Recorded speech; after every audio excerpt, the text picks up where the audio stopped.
حوالہ مسلسل 6.5 گھنٹے تاج الدین حیدری اور اس کے نام نہاد بیٹے کے وہاں پھیلائے ہوئے جتنے اعتراضات تھے ان کا جواب دینے کا کردار ادا کیا۔ عشاء کی نماز سے شروع کر کے نماز فجر تک یہ مسلسل اس دور کا اتنا لمبا پروگرام ہم نے ان کے ان گستاخانہ معتقدات اور نظریات کے رد میں یہ تاریخی کانفرنس کی، اور جس کا اللہ کے فضل سے اتنا فیض دنیا میں تقسیم ہوا۔ کئی علاقوں میں دیہاتوں کے دیہات جو رفض میں جا چکے تھے وہ تائب ہوئے، انہوں نے کلمہ پڑھا اور واپس وہ عقیدہ اہل سنت کی طرف آئے۔ ہمارا ان دونوں محاذوں پر کام جاری تھا کہ سن 2011 میں غازی ممتاز حسین قادری شہید قدس سر العزیز آپ نے ایک بہت بڑا کردار ادا کیا، اور وہ کردار بھی اس عہد کا ایسا کردار تھا اور ہے کہ جسے ہر لحاظ سے سراہا جانا چاہیے، اور ہم اس کے لیے ہمیشہ اہتمام کرتے ہیں۔ چونکہ وہ ڈائریکٹ حکومت سے ٹکر تھی، اور صرف اس حکومت سے ہی نہیں، یورپی یونین سے ٹکر تھی، امریکہ سے ٹکر تھی۔ میں جس ٹریک پہ چل رہا تھا، تدریس اور ان اعتقادی محاذوں پر پہرا دینے کے لحاظ سے سیمینارز کا جو سلسلہ اور تحریروں کا جو سلسلہ تھا، میں کسی طرح بھی اسے چھوڑنا نہیں چاہتا تھا یا اسے سست رفتار نہیں کرنا چاہتا تھا، مگر دوسری طرف میں غازی ممتاز حسین قادری شہید قدس سر العزیز والا محاذ بھی خالی نہیں چھوڑنا چاہتا تھا، چونکہ قحط تھا، کوئی آواز سننے کو نہیں مل رہی تھی جو برسر پیکار غازی ممتاز حسین قادری شہید کے اس عمل کی شرعی حیثیت قرآن و سنت اور فقہی دلائل سے اس کو ثابت کرے۔ اس میں کوئی شک نہیں کہ بعض لیڈروں نے چند اخباری بیانات تو دیے، لیکن اس سلسلہ میں خطباء اور علماء پر بھی سکوت طاری تھا کہ ہم اگلے جمعے پر اس شخص کا ذکر کریں تو کن لفظوں سے کریں۔ بڑے بڑے لیڈروں کے فون نمبر بند تھے، اور بڑے بڑے مفتیان کرام فیصلہ کی صورتحال میں نہیں تھے، بلکہ انہیں کچھ اس موقع پر دوسری طرف جھکاؤ بھی کرنا پڑا۔ ایسے میں بندہ ناچیز نے اسے اولین فرض سمجھتے ہوئے اس واقعہ کے صرف 4 دن بعد 9 جنوری 2011 کو ایوان اقبال لاہور کے اندر تاریخی تحفظ ناموس رسالت سیمینار منعقد کیا، جس میں اس وقت کے سارے قائدین تقریباً موجود تھے، اور وہ ویڈیو اب بھی موجود ہے۔ ججز، وکلاء، پورا یورپ، امریکہ اور پاکستان میں جن لوگوں کی حکومت تھی پیپلز پارٹی، اس کے مقابلے میں اللہ کے فضل و کرم سے محض مدنی طاقت سے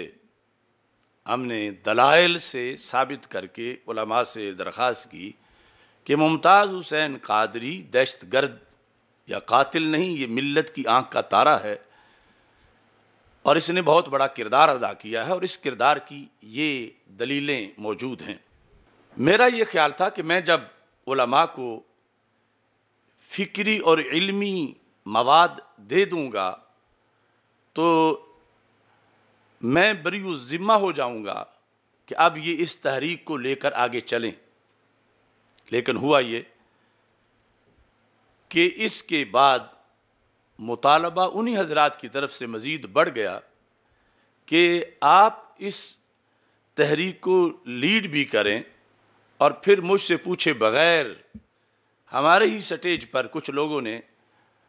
تحریک رہائی غازی ممتاز حسین قادری کا اور اس کے چیئرمین ہونے کا میرا اعلان کر دیا۔ اس وقت بھی بہت سے لوگ انہوں نے اس درد کا احساس کیا کہ آپ کو ہٹایا جا رہا ہے اصل ٹریک سے، مگر میں ان کی بات سننے کو تیار نہیں تھا کہ جب ایک شخص نے اپنی جان ہتھیلی پہ رکھ کے اتنا بڑا کردار ادا کیا تو ہم کس طرح اس کو سپورٹ نہ کریں اور ہم حجروں میں بیٹھ جائیں۔ اس پر میں نے کہا کہ اس فیلڈ میں جو پہلے ہماری سیاسی جماعتیں ہیں اور ان کے قیادت کے دعوے دار لوگ موجود ہیں، انہیں آپ آگے چلائیں۔ یعنی اس حق میں نہیں تھا کہ خاموشی ہو جائے، مگر یہ میں نے ان سے پھر بھی تقاضا کیا کہ آپ میرے علاوہ کسی اور شخص کا انتخاب کریں، جبکہ اعلان وہ میرا کر بھی چکے تھے، لیکن چونکہ اس موضوع پر بات کرنے سے کئی لوگوں کے بیرونی دورے کینسل ہوتے تھے، کئی لوگوں کی نیشنلٹی کا مسئلہ تھا۔ اب میں اس موضوع کو چھیڑنا نہیں چاہتا۔ کئی مفتیان کرام، شیوخ الحدیث، علماء، یعنی کہ علم کسی کے پاس نہیں تھا، کسی کے کچھ تحفظات تھے، کسی کے کچھ تفردات تھے، کسی کے کچھ تخففات، تغیرات اور تبدلات تھے۔ بہرحال ہم نے انجام کی پرواہ کیے بغیر اس کارواں کو آگے چلانا شروع کیا، اور وہ 10 سال اس مسئلے میں میرے لگ گئے، یعنی 2020 تک غازی صاحب کی شہادت اور اس کے بعد یعنی یہ جو ایک زلزلہ تھا کہ جس کے اندر ہم اس فکر کو لے کے چل رہے تھے، اور یہ کہ اگر اتنا کوشش اور ہمت سے ہم نے بیداری پیدا کی، اللہ نے توفیق دی، تو پھر اس بیداری کو کسی کنارے بھی لگایا جائے۔ 10 سال اسی مسئلے میں لگ گئے، اور کتنی مشکل راہوں سے ہم گزرے، اور اس وقت کتنے لوگ ساتھ تھے۔ آج میں جب اس پلیٹ فارم پر ہزاروں نئے چہرے دیکھتا ہوں کہ جو کبھی دیکھنے کو بھی نہیں ملے تھے، تو مجھے یہ شعر یاد آتا ہے، ستم تو یہ ہے کہ عہد ستم کے جاتے ہی تمام خلق میری ہم نوا نکلتی ہے۔ اس وقت کوئی ایک قدم چلنے کو تیار نہیں تھا، جو چلے یقیناً وہ سب کو پتہ ہے، وہ ہستیاں انہوں نے کام کیا، لیکن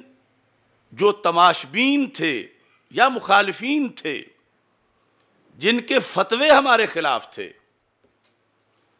جن کو ہم نے دلیل کی ضربیں مار مار کے سیدھا کیا، بعد میں وہ لوگ ہی یعنی اصل اس ساری بیداری کے ماسٹر مائنڈ بننے کی کوشش کرنے لگے، یا اس پر کنٹرول کرنے کی کوشش کرنے لگے۔ بہرحال وہ ایک علیحدہ موضوع ہے، لیکن اللہ کا کروڑوں بار شکر ہے کہ اس سکوت اور سناٹے کے عالم میں رب ذوالجلال نے مجھے علمی، فکری اور عملی طور پر 10 سال اس محاذ پر مسلسل کام کرنے کی توفیق عطا فرمائی۔ اب اس انجام کیا ہوا، کیا لوٹا، کس نے لوٹا، کیا ہوا، کیسے ہوا، کہاں گیا قافلہ، اور اس بیداری کا کیا بنا، اثرات کیا مرتب ہوئے یا ہوں گے،